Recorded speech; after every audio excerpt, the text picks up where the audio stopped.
Far-right parties have been gaining ground in many Western countries, including France. Marine Le Pen has steadily expanded her party's voter support base with appeals to defend what she calls French national identity. But in a country with a long history of colonization and immigration, what does identity actually mean? DW's Lisa Lewis reports from Paris.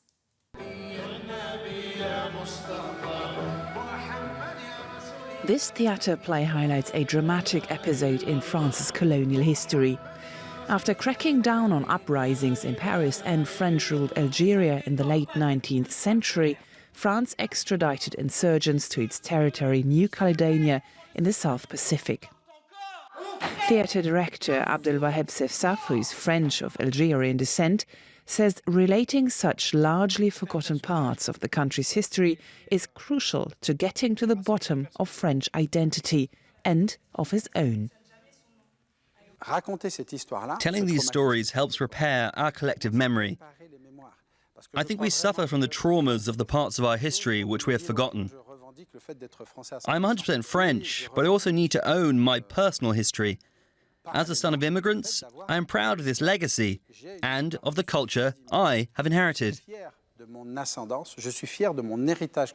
But the country's far-right party, Rassemblement National, does not take these facets of French identity into account. Its 2022 presidential election manifesto included a proposal that would mean binationals like theatre director Sefsaf could be banned from jobs in the civil service. The party is back on the campaign trail for this year's European elections, again pledging to defend what they see as French identity. I'll defend the original France, its identity and borders. The party did not reply to our requests for an interview, but is their vision of identity too simplistic? A recent study by France's National Institute for Statistics found that at least a third of French people have foreign origins. That figure is likely to go up further in future years. At a recent conference in Paris, researchers discussed how France's history has been marked by immigration and colonization, and how many in France, especially the far right, adhere to an outdated definition of French identity.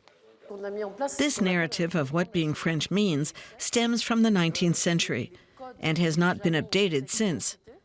It does not take into account other aspects, such as our history of slavery, colonization, or migration.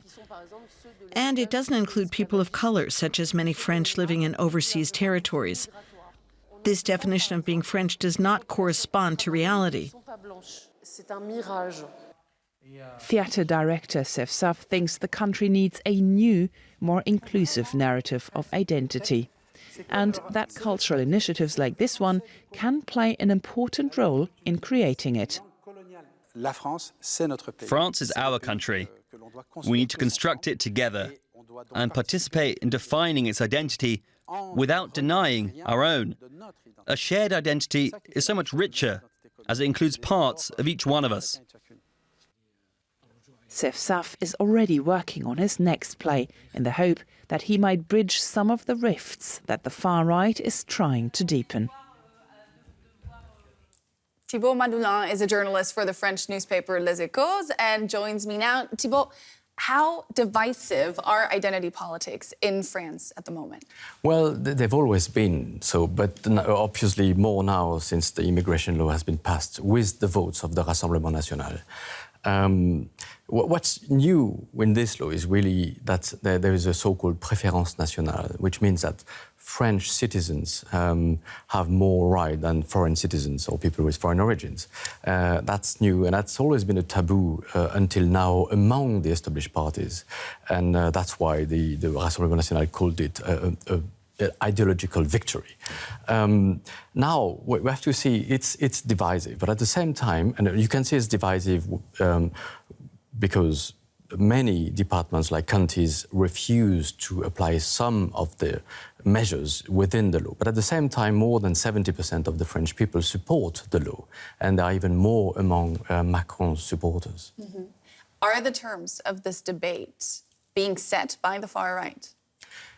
Yeah, mostly, I would say. That's why the Rassemblement National said it was a political victory, ideological victory, and Macron himself said it is a defeat for the Rassemblement National, but at the same time, he did really say, if we want them not to take over the power or the ideas in the French political system, we need to combat the problems that feed them. So that's really, they set the agenda. And it happens everywhere. I mean, in other countries in Europe, like in Italy or in Germany, where AfD is also shaping the political agenda. Yeah, and to what extent is the centre taking cues from the far right, though, to gain back voter support? Well, it is, but also as you see from the polls, the epicenter of the society has moved towards the right. But obviously, all the political parties are moving in that direction and taking over main political ideas of the far right, starting with immigration, but not only immigration, but starting with immigration. Now, the far right aside, and their influence, of course, on the political spectrum, in the rest of the political realm in France, how big of a consensus is there of the evolving nature of what it means to be French, what French identity is? Yeah, it's a difficult question. Just defining a national identity is difficult for every country. What is French? I mean, is it baguette, or is it, belonging to a country with Kylian Mbappé on the one hand and Napoleon on the other, or Gérard Depardieu? And what it has to do with Europe, or European identity as well? So that's a very complex question, and I don't think anyone will find a very common ground on that. What has been historically important, I think, for defining identity has been the language, where France has always stressed that the French language is some sort of a cement for the society, and not like perhaps in the United States, where multiculturalism is big. And also, one aspect, and it's difficult perhaps more now, is the idea that the state, the republic, is secular. We call it laïcité. That the religion has nothing to do in the political arena, and also in schools or any public building. And this has created tensions within the parties. The left parties, for instance, have had these tensions between secularism on the one hand and the effort to integrate more people. And the right-wing parties have always played with the idea of préférence nationale, like the Front National or Rassemblement National later really pushed forward, but never went that far as to take it into their manifesto. And now it has become more of a consensus. What does it mean for French democracy that a third of the population is then somehow not considered to be, quote unquote, in big quotes here, not properly French because they are of foreign origin?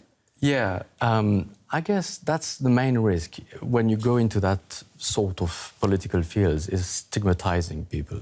And you never know when and how it will backfire, but you can be pretty sure at some stage it will, like it did last June in the suburbs when we had this violent protest. That's the main issue, I think. But on the other hand, you can't say everything is a failure in the French political, integration. We have binational ministers. We had the former education minister had his parents coming from Senegal. At the same time, we can see unemployment rate in the suburb among minorities is far higher than in other parts of the population. That was Thibaut Madelin. Thank you so much. Thank you.